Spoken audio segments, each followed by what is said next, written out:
Agasha is a Ugandan-born, Vancouver-based singer, songwriter, and disability advocate. After sustaining a spinal cord injury at 12 years old, she was inspired to use her music and content creation to explore growth, vulnerability, and navigating a world that isn't always accessible. She's also the host of Self-Hired's latest series on CBC's Creator Network. Agasha, welcome to THINKSPACE. Thanks for having me. Of course, my love. Hey. How are you feeling today? I'm feeling so many things, but overall, I think I'm feeling grateful. Yeah. Yes, I just had my new single come out today, and it's always funny because like you're excited to have it out, but then like it's like, oh my gosh, it's out. Everybody can perceive it. Everybody can think whatever. Mm-hmm. And so yeah, it's just been, embracing all the different emotions that are coming through. Yeah. It's that part where your art, I always say to my friends, I'm like, there's the part of art where you are living the art, where you're creating the art, and then where you're giving the art. And once you give the art away, then other people are now interacting with your art, and you can never really control that because you and I have such different lived experiences. We can listen to the same song and have such a different experience based on that. No, that's totally what it is. And I think I also in the past I've had like a bad relationship with creating things and like putting them out and being like, oh, that's done. It's no longer mine. But it's Tell me more about that. I think like even just like when I make posts, it's like I post it and I never look at it again. It's like I was so in love with it. Like for instance, like editing stuff, like I'll be so in love with watching it over and over again. I love how I did that transition. But the moments it's out there, it's like, oh my God, that transition might actually be cringe to somebody else. And so the way somebody else may perceive it makes me feel like cringe, even though that's not how I felt before it was out. And so I think that I just have this relationship of not really embracing my stuff, even when it's out there. And so I think I felt that yesterday when I saw my song was finally out and I was like, oh my gosh, I don't want to like continue that same pattern of creating things and just letting them be out there and not really caring for them the same way. What inspired that? What inspired that? Like the change in the mindset. Change in the mindset? I think I was listening to somebody else actually explain that feeling and I was like, oh, that's what it is. Someone else actually feels that. But I think it's just I create so much music that it's not out there yet. I create so much content and it's such a pity for it to only be appreciated before it's out or in your camera roll. And I want people to interact with that in content and find it inspiring. But if I put it out and I'm like, oh my God, I never want to look at it again. It's like, how can you expect what you don't give? Or what can you expect what you don't embrace? So I think that's kind of what's motivating me to be more graceful with myself, but also to be more like, I guess not critical, but like, I guess to hold myself accountable for how I treat my content once it's out there. Yeah. I think that's the hard part about the artist journey is, I don't even say it's a hard part. I actually think it's a stepping stone because there's the part of you that makes the art for you to make the art, to love it and to put it out there in the world. But when you put it out there in the world, it's not just yours anymore. And you cannot control people. And I think that is it's a growth edge, right? Because if people's perception of your art stops you from loving your art, then what was the intention of making the art in the first place?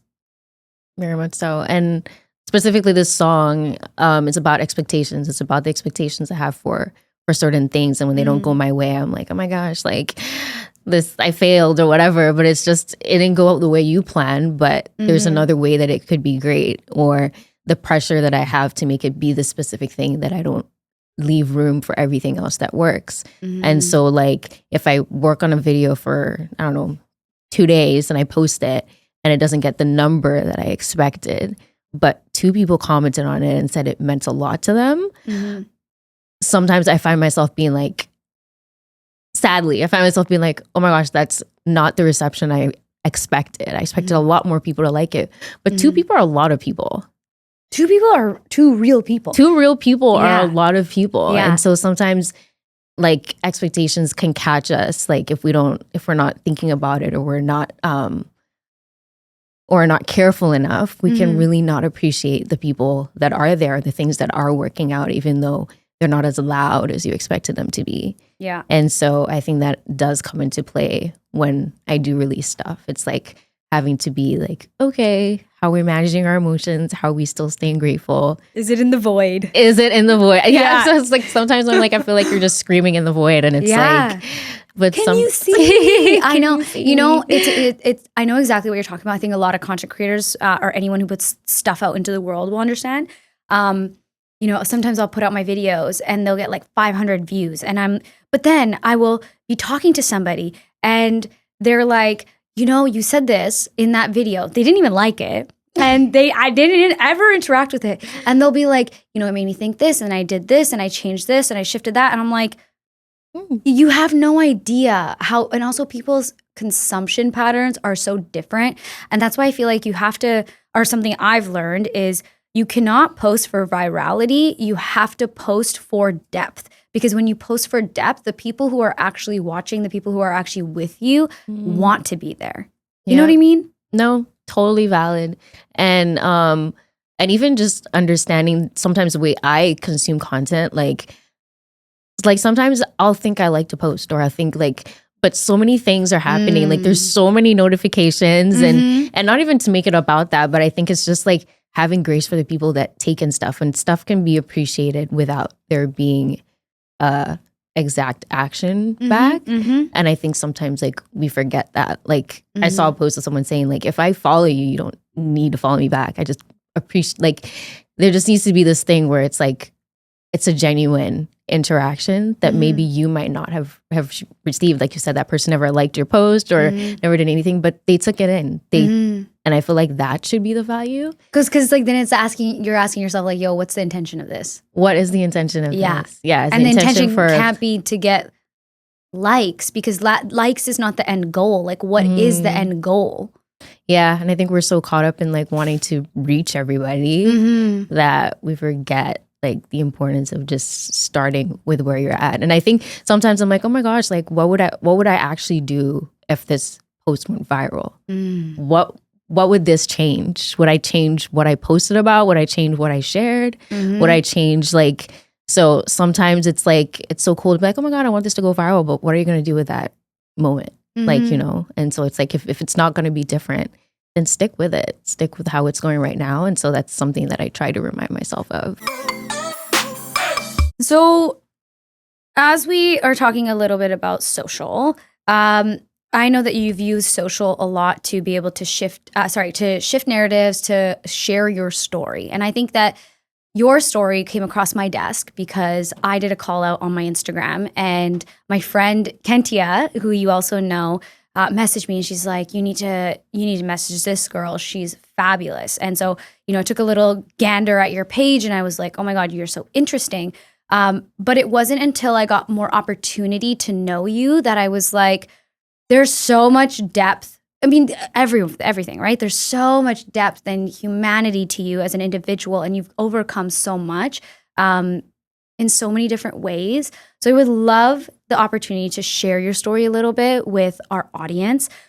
Even in your bio, you had a spinal cord injury at the age of 12. So take us back to that time in your life. What happened? What was life like? Where were you? And yeah. First of all, I'm really honored, and thank you for having me and for noticing that about me. I think it's, again, as we said, I don't think I've ever met Kentia before. Oh yes. So yeah, it goes back. People are rallying for you. Goes back to the whole thing. Like, you don't know. I don't think. I don't think I've even interacted with her online before. Like, we follow each other, but that's pretty much it. But back to my story. Yes, I was 12 years old. And, you know, it was a, you know, normal day. And I think I grew up a really shy kid. And so it took me a bit of time to open up to people, even before my injury.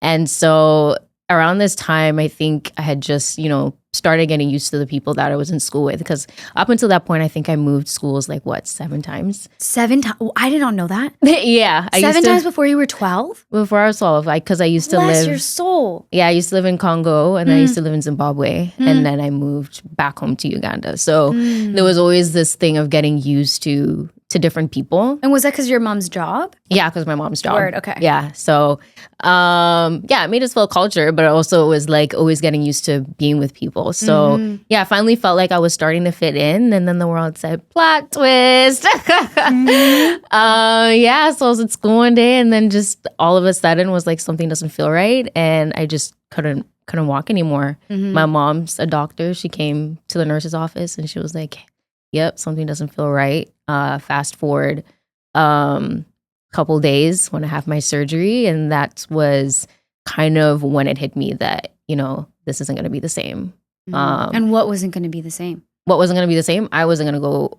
Well, actually, no. At that point, I was still very much in like, I want to say well, not Delulu, but like you just don't know. I didn't know. Yeah. I was definitely wishful thinking. I was like, okay, this surgery's gonna be done. I want to go back to school. Like I was telling my friends, I want to be back to school like next week. And my mom was looking at me like, no, you're not. But I was like, yes, I am.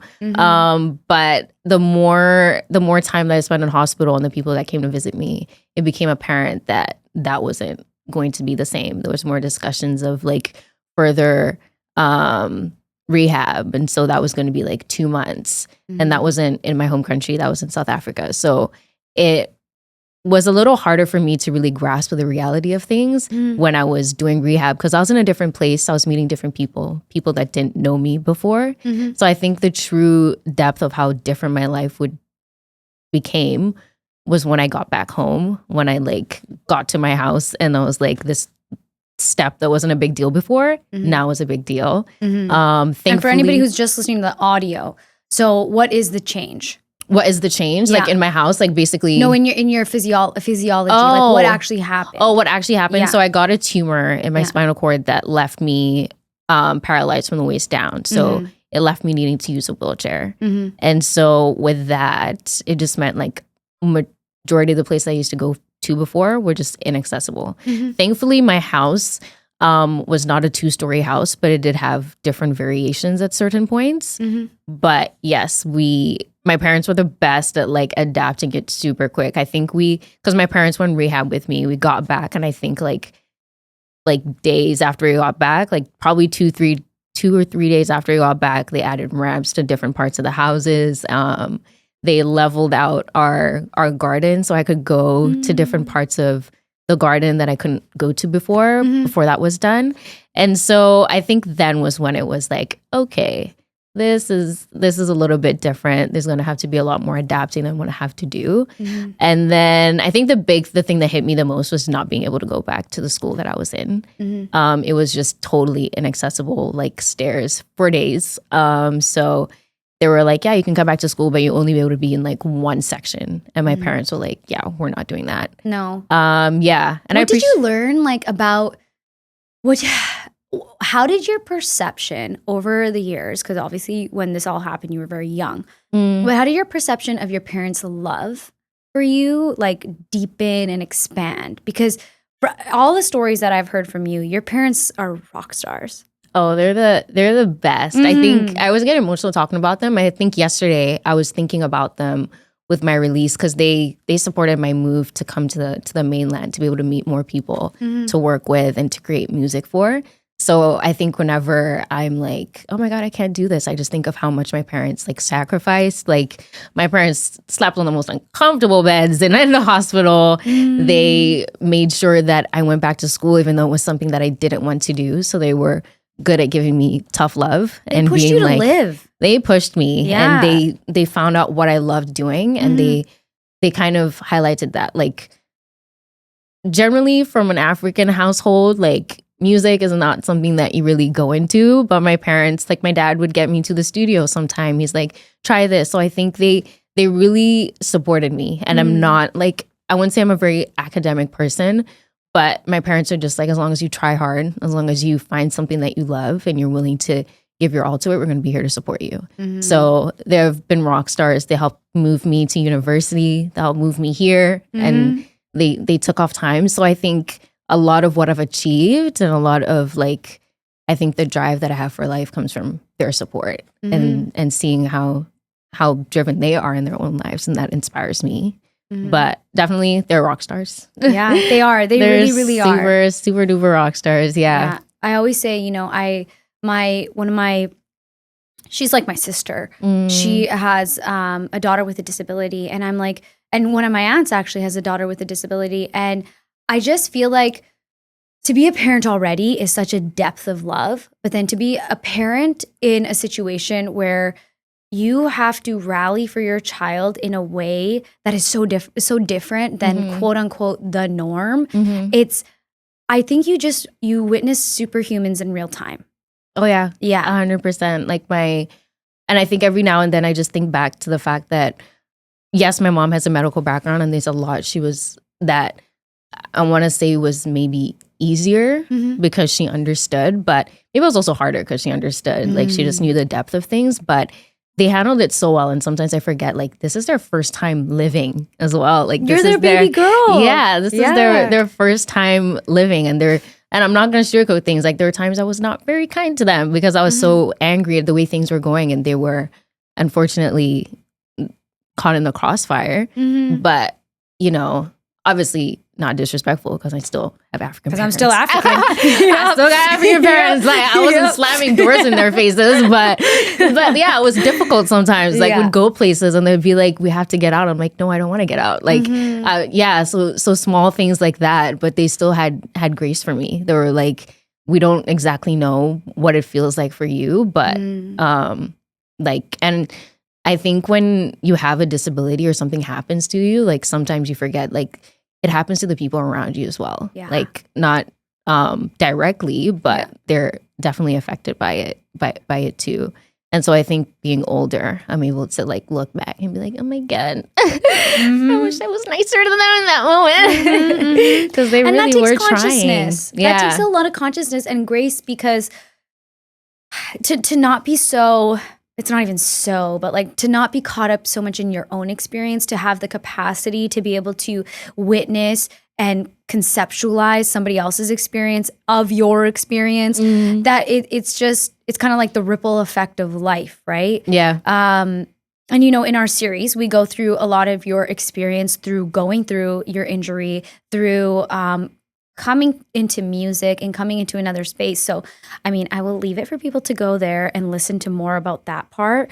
But I want to know from your end, because I know that when we were going through our pre-interviews and our script building, like it probably felt so raw, right? Like to be able to have to go through all of your, because I wasn't asking easy questions of you. I was asking you to like go to the depths of your soul, and you got the Scorpio Suman who's like, fucking tell me how it felt. Like, what was that experience like for you now to be able to share your experience in a production where you're sharing it with so many people?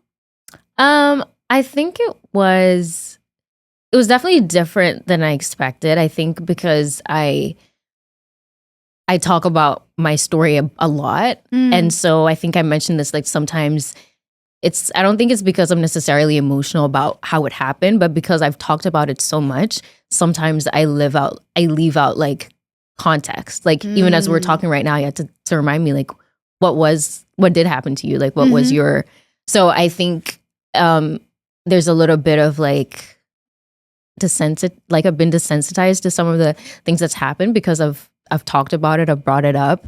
And I think there's also this sense of like, I want people to feel comfortable as I'm expressing the story. So I try to make the story palatable, like to make it comfortable. And I don't know why I do that. I was going to say, like, why do you do that? I don't know. I think because it could be seen as a heavy topic, but I think if you're genuinely talking to somebody that has asked you to share, they want you to be honest and open about what that experience is. But I think too, I study hospitality, and I think like sometimes I try to be very cautious of how other people take things. I'm always trying to be hospitable. I'm trying to be hospitable. Yeah. And it doesn't necessarily mean that sharing my story is going to make people feel this sort of way. But I think if people have asked, I should share it. And if they're comfortable, they can say that. But I don't think I often give people room to be honest about that. Yeah, I think that's also a growth and a development that you'll have yourself within that. I've interviewed a lot of different people, like thousands of people at this point. And two people are coming up for me. One person, he has a invisible disability, and it's a miracle he's alive. Yeah. And, you know, he walks this earth and no one knows. Like, he's just a regular degular guy walking around, and no one knows that, like, homeboy has, like, way less lung capacity than everybody else. Yeah. And then there's another woman that I interviewed, and, you know, she lost her mom in the Rwandan genocide, and she just walks this earth, and people have no idea what she's been through. But the difference for you is that everyone can see it. Mm-hmm. Like, what does that feel like? I think it's like sometimes I don't love it, because sometimes I'm like, you get to make assumptions before I'm able to like speak up and say what it is. But then, you know, other times, I don't know, other times I'm like, wow, part of my story is out there without me even saying anything. Mm-hmm. And so sometimes I do my best. Maybe sometimes I overcompensate, but I do my best to like show that I'm an independent person. Mm-hmm. I can do stuff like this, because there's still people that don't know that people in wheelchairs live their lives. Yeah. Like, I'll be on the bus and people will be like, oh my gosh, it's so good for you to be outside today. Yeah. And it's like, so like, you see the limits that people place on you. yeah. Yeah. And it's like, from one side, I'm like, well, and it's mostly from people that I guess are from an older generation that haven't really experienced how you know, society has changed. Mm-hmm. But I think it's just also goes to show me, like, obviously I'm not trying to be the poster child for having a disability and doing stuff, but it just makes me want to be out there more. Because if there's people that think that about people, it's like, this is why spaces aren't really made for us or made accessible for us, because people just don't think we go out. Yeah. We're patted on the shoulder for just like stepping outside our house in the morning. So it's like, I don't know, it should be a given. Mm-hmm. That's something I wanted to ask you about is like, you know, there's, how do I say this? The like, you can go through something and you do not have to be the advocate for it. You can be in a wheelchair and you don't have to advocate for it whatsoever. Yeah. Because maybe that's not your divine plan in this life. Maybe that's not something that you want to double click on. But what made you, like, I know you went to hospitality, but what made you want to have conversations about this, to bring awareness, to be an advocate, to, like kind of make it a part of your mission in the life? So I guess it was birthed from being at growing up at home. So Uganda is like one of the least accessible places. There's still a lot of stigma around people with disabilities and getting around. And so I started talking about things there. Like when I would... Oh, really? Yeah. Okay. I started talking about things there. Like when I would come back from like times when I would visit in the summer from here. And just, I think it's, everywhere has so much to improve on. Like it's nothing, nowhere's perfect. But I think coming from here, being able to use transit, being able to get on the bus and then going home, and like the level of independence you had is like completely gone. It's like back to scratch. Like, so I think experiencing that made me feel this level of anger, honestly. And it's like, it's not enough to just be angry. It's like, I want to do something about it. And there's some people that may not have the platform or the articulation or even just like the drive to want to talk about it. The desire to want to talk about it. Yeah. I mean, it's not a fun topic. Like you record, like I recorded a video of me like calling out businesses for just like not being accessible, and like you post it and like you're like, oh my God, people are gonna see that I'm angry about this. Like I don't know how to feel. And like I like to be perceived as a you know, free-willed and like, you know, take it easy kind of person. But at the end of the day, even if I'm that kind of person, there's still things that I want to work for me. And so another experience that I like recently spoke about was going to a Thames concert and absolutely having like the worst seating here in Vancouver. And I was Tell me more. Yeah, so it was I don't know if I want to call it the location, but basically their accessible seating, I don't think that venue was made for people to stand up in. So their accessible seating was behind, and there's people people in front of me. Yeah. But once they stood up, I just couldn't see her. Oh. Yeah, I just couldn't see her. Yeah. And I was just like, if this is accessible seating, Yeah. you should at least have a note and say, people stand up. You may not be able to see this, but I also just don't think that venue was right for Thames to be at if people are going to be standing at all. And so, yeah, basically my ticket that I paid a little bit extra for to be in front was basically nullified, and I had to go like all the way to the back to experience that. And I think it was just something that made me a little bit upset. Like, I think it took me a couple months to make a video about it because I was like, okay, maybe it wasn't that big of a deal. Like, you know when you talk yourself out of things. But at the end of the day, it's like if people don't speak about it, these venues don't know it's an issue or just don't perceive or it. regular people don't even know it's an issue. Or don't. Yeah. They don't perceive it. There was this viral video of this woman in a wheelchair from Taylor Swift. Do you know what I'm talking about? No. So it was very, very, I think millions of views. Very viral video, and a very similar thing happened to her where she paid additional for an accessible ticket and wasn't able to see anything. And it's just like, you're going to a Taylor Swift concert, you're paying $1,000, you know? That's heartbreaking because you're not getting the experience that you anticipated. That you anticipated and that you planned for. Yeah. And so, but I also bring it back to people only know what they know. Obviously, people need to be more aware and can do research. But I think it wasn't enough for me to just be upset about something and not do anything about it. Because it was like, yeah, like, sure, I can take time to process it.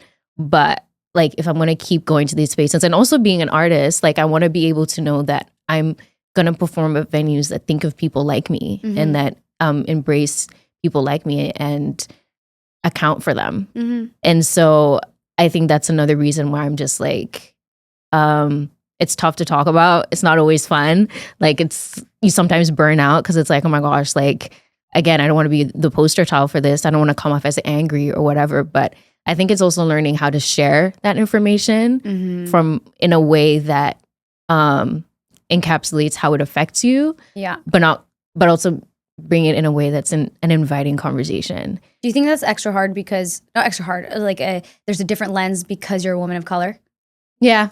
Yeah. Definitely so. Because I think there's just that extra layer of like, there's just an extra layer of something that I have to, I guess, prove or not prove. Yeah. People's biases, right? People's biases. So, but I'm also, I guess, thankful that I come from a family that's outspoken too. So I think that's also something that drove me. It's like my mom writes books about corruption that goes on in our country. So I think also just having that background of like, people speaking up about things that they don't appreciate is something that affects me. But I think back to the point of people know what they know, like even just seeing the way my friends navigate going to places now, like I'll be like, oh my gosh, let's go to this restaurant. And they'll be the ones to tell me, girl, that restaurant is not accessible. And they'll point out things that I don't even notice, but it's because they've been around me so long. Like they'll know how to park their car now in a way that works with my wheelchair. And it's like those little things, but it's because they've experienced being around me. And so I try to be graceful as much as I can when I'm around people because they do mean good. They do mean their best. And I think when we have interactions where people don't need to be scared of us and feel like we're going to break or something like that, I feel like it makes it more inviting. So yeah. It makes it more inviting. But it's also hard because sometimes I'm just like, I don't have to deal with this. I just like, want to come be. on. I just want to be. I just want to be here. Yeah. Like, what do you mean? What do you mean I have to account for your feelings right now? So it's like balancing that. Yeah. Yeah, I think I know that I've become a better producer from working in this situation because I feel like I've thought about accessibility in different ways. I've never thought about it in this way. And so I was just like, I was thinking to myself, I was like, I think exposure, I think this is why so many people tell you to travel the world, do things, is because without exposure or lived experiences or bonds, or like if I didn't care for you, would I have the same curiosities or the same like, oh, I want to even calling the person and making sure that this place is accessible. I've never once thought about that, right? And so it's like, well, would I want that if I didn't care about somebody who I now know is in that situation? right? And I think exposure is so big, and the more that we put ourselves into diversity in the world, the more that we're able to think about people from diverse backgrounds. Yeah, we just gotta get connected. Yeah. We gotta get connected. And so, I feel like so drives me to go places, to go to venues, even when they're not like accessible. Like, thankfully, I have friends that don't care, and they'll be like, okay, I guess we're lifting you right now. But, even just that, kind of shows venues and places like that, like, and sometimes I'm okay with them feeling a little like uncomfortable. I'm like, that also helps feel change. It. I'm like, feel it. But as you said, I think I have a physical disability, but there's so many disabilities that I don't have no clue about. And so I'm learning every day, like, to be cautious, and to also just be open to being wrong and to adjusting that. So I always tell people, like, the best thing that you can do is ask. And if they don't want to, the best thing you can do is ask, don't assume. Yeah. And so, cause I try practicing doing the same thing. Yeah. Why do you think people are so scared to ask though? Like, cause I'm sure of it that people are terrified to ask you either, like, how is this for you? Or I don't know what they're afraid to ask you, but like, I'm sure that they're afraid to ask you things. I think looking at it like from if I was to be with somebody else with a different disability, I think from their standpoint, I think it's they feel that it's an offensive question. They don't want to offend you. But I can guarantee you, just like going along and doing something without, like, I think one of like the examples I have is like when people just decide to like push me instead of asking first. It's weird to me. I'm just like, I feel like it feels more comfortable for them to just assume that you need help than to ask and for you to say no. I would have never even thought of that. That's so interesting. Yeah. And so I think it's that area of like, if I ask this person, I'm opening up to a conversation that might be uncomfortable. Okay, you know what that makes me think of though? Yeah. And I wonder if I never thought of that because you are so hyper independent, like, not in a bad way, like in a way where I don't worry about you. And I wonder, how did you get through your victim mindset? Because I'm sure you must have had a victim mindset. Oh yeah. I think from like I think honestly it was moving here, because like in high school, like I had like my friends take me around. I had a driver pick me up from school. Like, it was very much like I was catered for. Like, I was very much in bubble wrap. And but I think when I moved here and I realized, like, oh my gosh, like, if you want to do cool stuff, you can't really wait for people all the time to push you to this location, or like to or to be like, I had to get comfortable going to stuff on my own. Like, I go to shows on my own, and I have to be okay with like pushing through people and being like, hey, you actually stand to that side because I can't see you, and being okay with that. Because I feel like, there are moments I feel bad for myself. I'm like, damn, like at the Thames concert, I was like, oh my God. Like, I would feel bad too. I was so frustrated. I'm like, I am totally going home to have a pity party because like, what the heck? Which you also need to. At times, you need to process that emotion. Yeah. But then at the same time, like, as I was having that moment, I hear Tim singing one of my favorite songs. And I'm like, you know what? I'm here. Yes, I'm going to be at the seat way at the back, but you're still here experiencing this moment, and you get to choose what you can do in this moment. Did I go home and was still pissed off? Of course. Yeah. For 3 months, and then I made a post about it. But in that moment, I was like, I'm going to be here and I'm going to sing with Thames and be with everybody else in this moment, even though it's not what I necessarily wanted. But I think, it's making room for me to be upset, because I'm not perfect. I have moments when I'm like, this absolutely sucks. Yeah. Like, this absolutely sucks. I should, like, getting a gig and then having to like not have the gig anymore because I realized their location isn't accessible sucks. It's like, damn. So like, what does an inaccessible venue, like if you're going to have a gig, what does that look like and feel like for you? So in the sense of what is actually inaccessible about it? So with that specific example, their building had like a bunch of steps, and because of their safety code, they didn't feel comfortable with me being carried up, because if anything were to happen, they'll be liable for it. And so that would be inaccessible. And even though I'm cool with being lifted and carried, I've learned to just trust people. Like they're a bunch of strangers. I'm just like, are you cool with this? Let's go. But you know, in the back of your head, it's like you lose that. There's that one step of independence that's gone. It's vulnerable. Yeah. It's not like right now I'm trusting you basically with my life. Yeah. With my life. And so you kind of have to choose. But I think mainly it's more of like a physical sense of like what's not accessible. Like I figure out how to do most spaces, but when there's like a bunch of steps like that's where it makes it a little tough. Or even like one of the main one is like the stage. Like sometimes like I won't actually be on the stage if they don't have a ramp on there. Yeah. I'll still take the gig, but it's just a little different experience than another artist would have. Yeah, because that's what I was thinking in my mind. We just recently did a shoot at a venue and I was like, there's actually no accessible. This is what I mean. It's made me such a better producer because I was like, there's actually no accessible way to get onto the stage. Yeah. And without exposure, you just don't know sometimes, right? Yeah. Okay, cool. That's kind of like some of the positionality that you come from. But this has also brought a lot of blessings into your life. Yeah. So let's talk about the blessing of your voice, your songwriting, your music. What has music gifted you as an individual, as a woman, as a person? I would say it's gifted me it's gifted me the space to process my emotions, definitely, or even just to have a place to put my emotions. I would say that's the main one, but it's also given me a lot of opportunities for connection.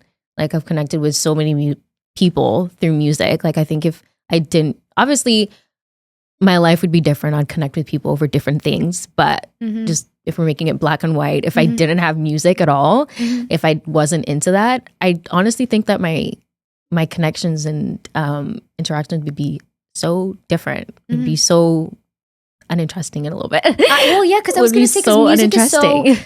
it's so colorful, right? There's so much depth to it. So how do you feel like, okay, better question. Why do you love connecting with other people who understand creativity? I think it makes me feel seen. Like even just like chatting with you and Kevin today, like talking about sharing my song and being like, oh my gosh, I'm about to be really annoying. And like, you know, Kevin saying, actually, no, like, I think it's that validation and also that like safe space. And also,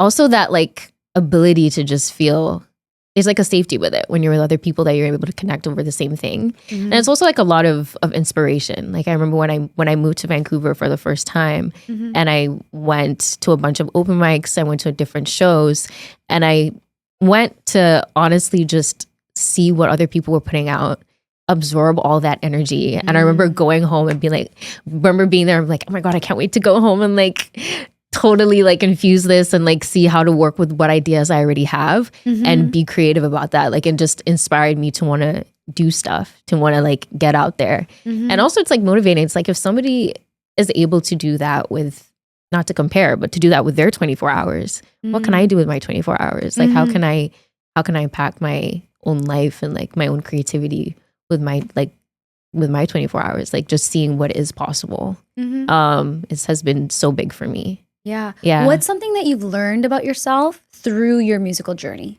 Like kind of something that you were like, whoa, I didn't expect that. What have I learned? I will say, I think because music is what I feel that I'm one of the things I feel the best at. Sometimes I'm so hard on myself that I don't find that I'm not super graceful when I'm learning new things. And I think that's something that's like caught me off guard. Like I'm a little impatient about things. Like when I don't get it, it's like, it's music. You're good at this. You're good at singing. Why can't you hit that note? Like, why can't you do that? Why are you giving up so quickly? But I think the other thing is just also how much you're able to grow.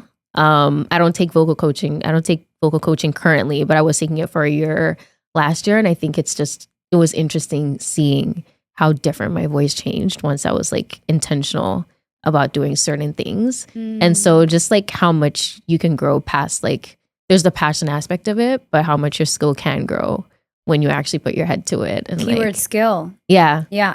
So Yeah. I think it's all those things. Yeah. Lost my train of thought a little bit, but that's okay. That's okay. What are you learning in this conversation? Like, what has been coming clear for you?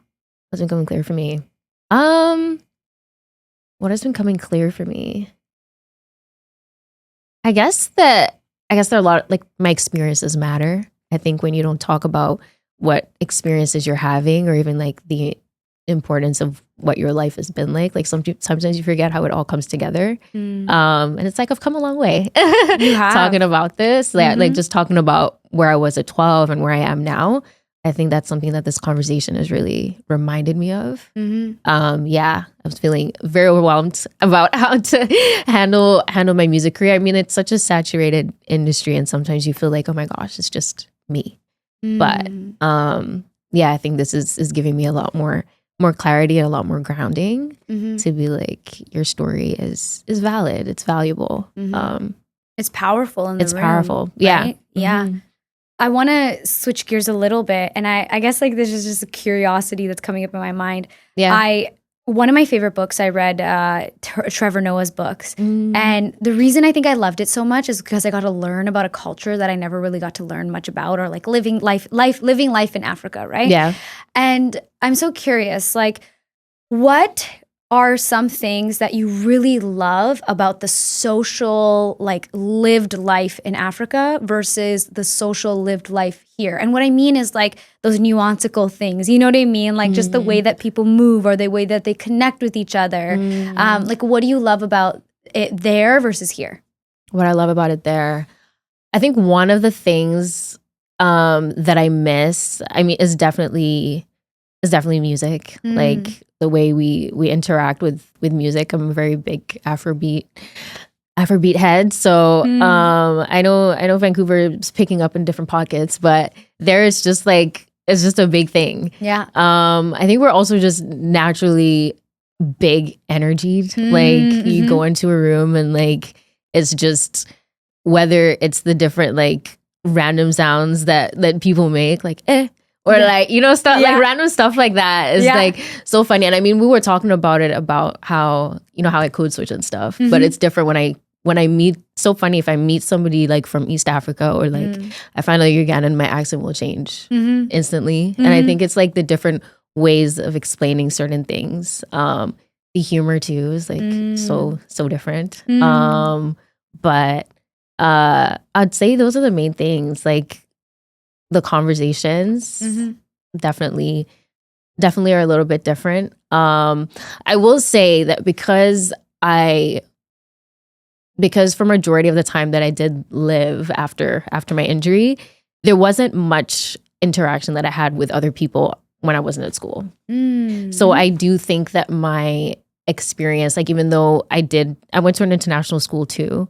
So I do think that my experience of like, even though I have a lot of Ugandan culture, in terms of like interacting in community, I feel like it's very different from somebody else that probably went out a lot more, got a lot more interacting. Like, I don't think I ever actually went out to like a nightclub or anything like that back home, because they're just so inaccessible.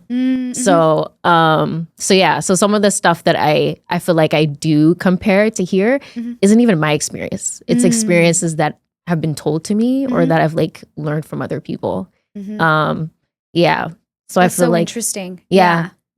I can totally get you. You know, when I grew up in Burnaby, I grew up in New West, and New West is especially back in the day, it was a very like older space, like a very like white space. And then I grew up in Burnaby after like 13.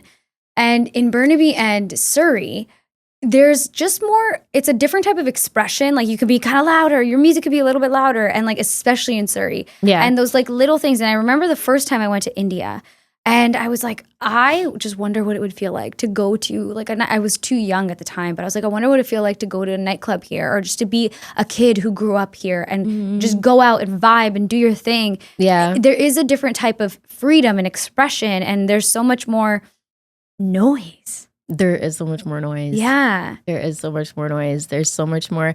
And I also think even just like when you meet people here, Like a conversation's bound to happen back home when you meet someone. We're all gonna say hi. But here it's kind of awkward to say hi to somebody that you meet on transit or like you meet anywhere. And I think there's that like there's that awkwardness of like saying hi to people.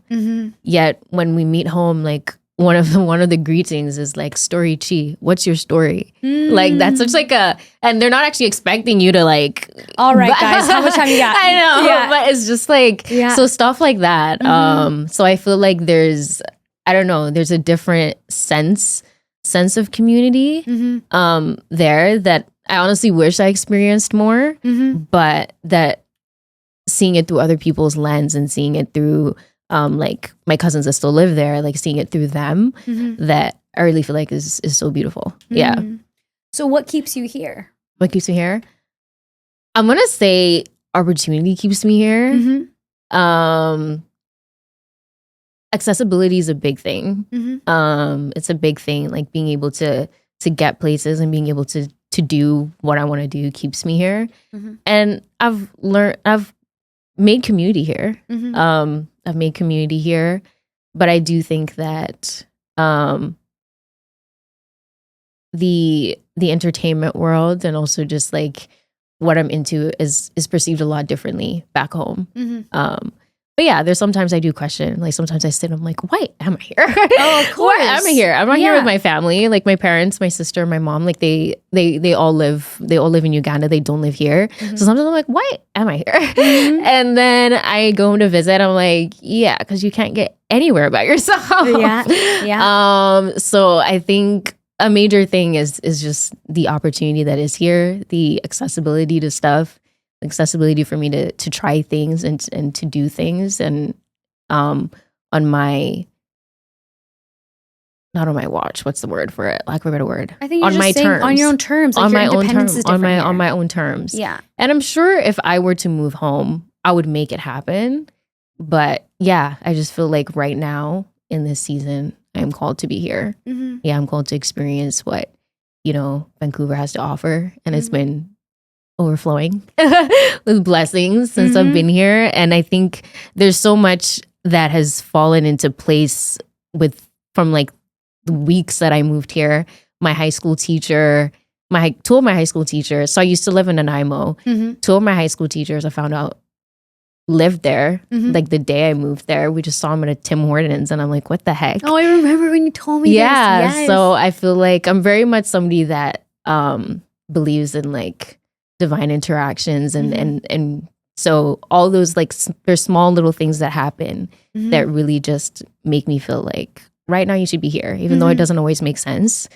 Right now you should be here. Even just like the opportunity to get to be a host for the CBC series, like it's opportunities like that make me feel like, okay, you're meant to be here. Doesn't always make sense, but you're meant to be here. So yeah, it's like a hindsight 2020 thing. You know what I mean? Like you'll be able to see it while you look back at it. Yeah. Doing the CBC series, like what are some things you learned or some things that you found unexpected? Like more on the production side and like also just like things where your curiosities led you.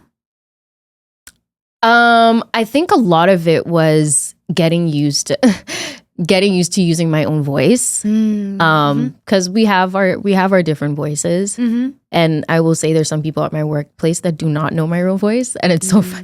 Like when I think about it, I'm like, oh my gosh, like I'll say things, I'm like, why do you sound like that? Why do you sound like you're on helium right now? But it's that like learning. So I think the process. I was so proud of you. You really sunk into your voice, dude. Yeah. Even you, right when you noticed you were out of it, you would like readjust and you get back into it. And that takes work. It's kind of like you talking about those vocal lessons, right? Like it's how do I embody my body and be safe being me? Yeah. But I think also one of the important things that you mentioned, it wasn't even in regard to this series, but it was regard to the other project I was asking you to help with, was have that mindset that you're here for a reason. And I saw that whole experience got me to practice that, because I think like night before I was like, oh my God, like what am I doing? I've not practiced this many lines before. Like I don't know if I want to go and like tank it. And I think practicing, like it's a lot of mindset stuff. And I think I've said performing has helped me with that too. It's like if you think that you're singing badly, you're gonna sing badly. Like you're gonna like, so I think during that whole process, practicing that, or like when I mess up, like I think there were times towards the end, like I think I was getting a little tired, and so it would happen less quickly. But I think learning to snap back into it, it's like, okay, you messed up, but the whole thing is not tanking. The sink is the boat is not sinking. You're still doing good. But yeah, I think it was, and I think it's also was a good practice that even though you want to do something and you're really inspired to do something, there's still opportunities for you to grow and for you to be challenged by something. So tell me more about that. Because I don't know, I like talking. I believe that I speak well, but there's always room to grow articulation wise. Like I would speak too fast at certain points, and I think I would get in my head, I'd be like, oh my gosh. Like I think after one of our first things, I was like, oh my gosh, are they going to keep me? Because I can't get into it. So I think it was. Are they going to keep, what day? I think it was like after like our first read through, and I was like, and you were like, you sound good, but you're talking really fast. Like, and I was like, crap. So I think you should listen. You should listen back to the first recorded session that I have of us going through your story. Yeah, because it's funny on this podcast. You're like, yo, sometimes I skip over so much stuff.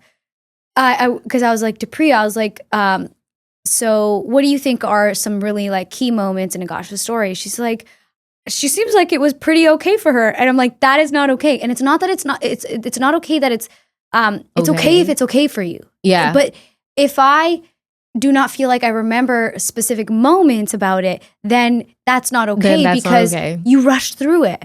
But it was cool because I witnessed in real time you go from, oh yeah, this thing happened and like, and to being like, okay, so on Tuesday, and you got more comfortable sharing more weight of the story, which I think is just so cool, you know?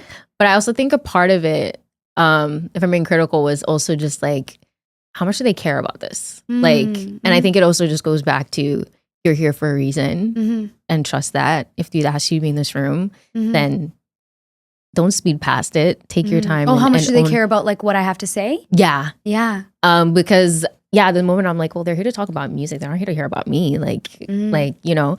But I also think it was a great reminder, I think, of how much we can sometimes gatekeep ourselves by just assuming what people want to hear and robbing them of an opportunity to hear something else that might be valuable. Yeah, because it took that first conversation that we had where the direction was not the direction we went in at all. Yeah. And then it was hearing your story that I was like, this woman needs to be more infused into this because it is so honest and it just felt so like aligned. It felt like these two experiences. There was Agasha's journey as an individual, the human being, and then there's this journey that we're trying to explore and communicate about emotions of music. And I was like, she literally went on this journey. So it's like it was almost like it would have been ridiculous to not add you into it. It would have been such a missed opportunity. No, I'm so happy it was knitted that way. Like it was a line moment.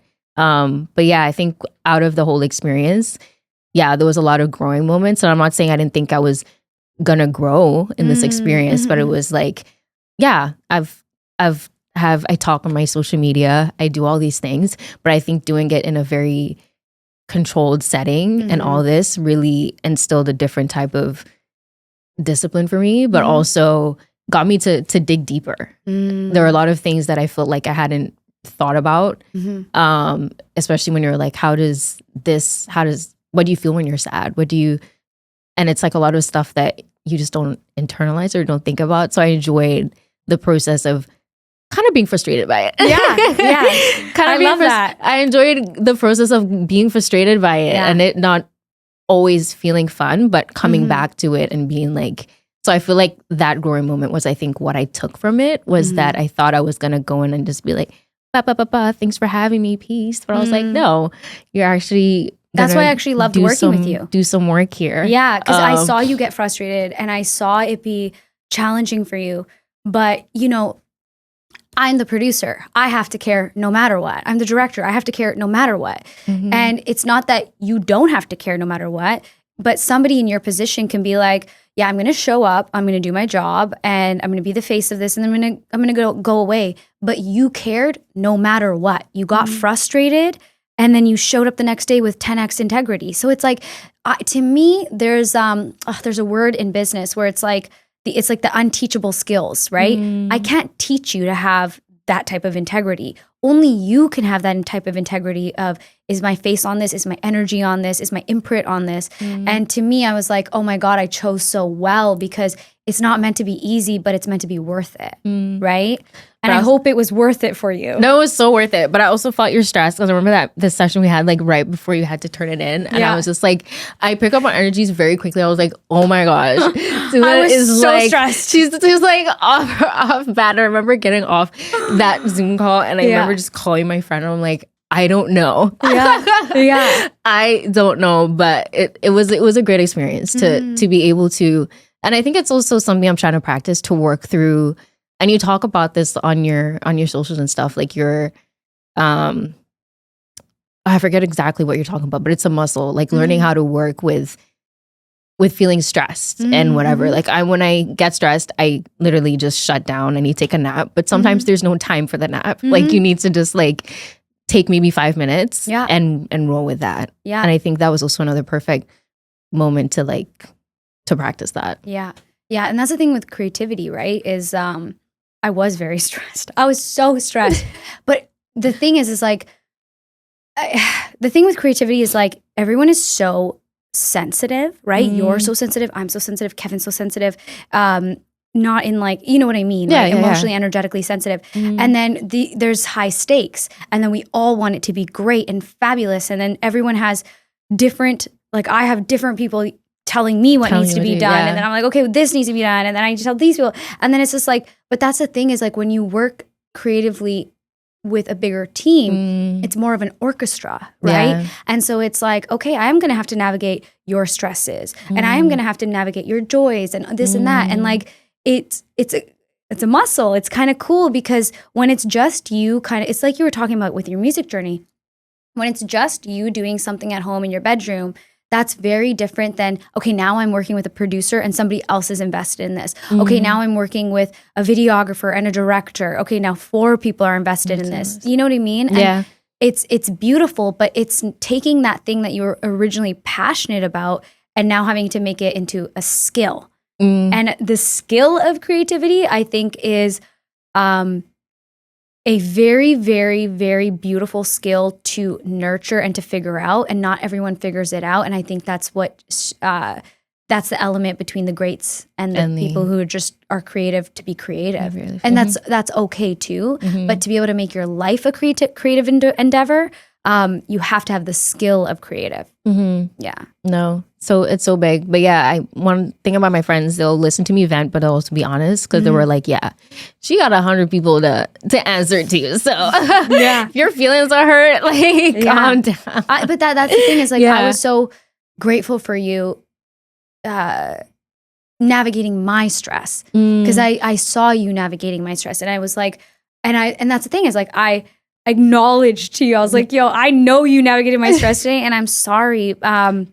And I think that like, that's how we grow as creatives too, right? Yeah. Like you don't always get the opportunity to have honest conversations with people. We don't. Yeah. And I think with creativity, there's this illusion that it's always like sunshine and rainbows. And so when it's not that, you think that maybe you failed in the moment, but it's just the cycle. It's a part of it. It's a part of it. Yeah. So, and I would say that breakdown is what made the breakthrough happen. That we needed that breakdown. Yeah. Because you got to the table in such a whole new way. And I was just like, oh my God, I would 10x so grateful for that.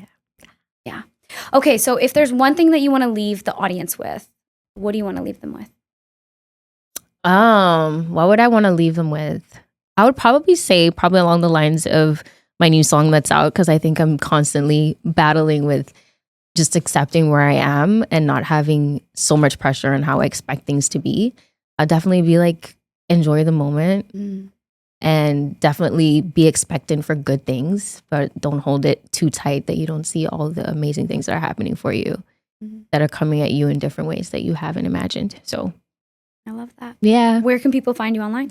Where can they find me online? They find me on Instagram at agasha.nm. They can also find me on TikTok at agasha.nm. Also on YouTube at Agasha Mutesasira. Yeah, I think I'm everywhere. I love it. Yeah. Thank you so much for coming on the ThinkSpace podcast today. Thank you for having me, Stuman.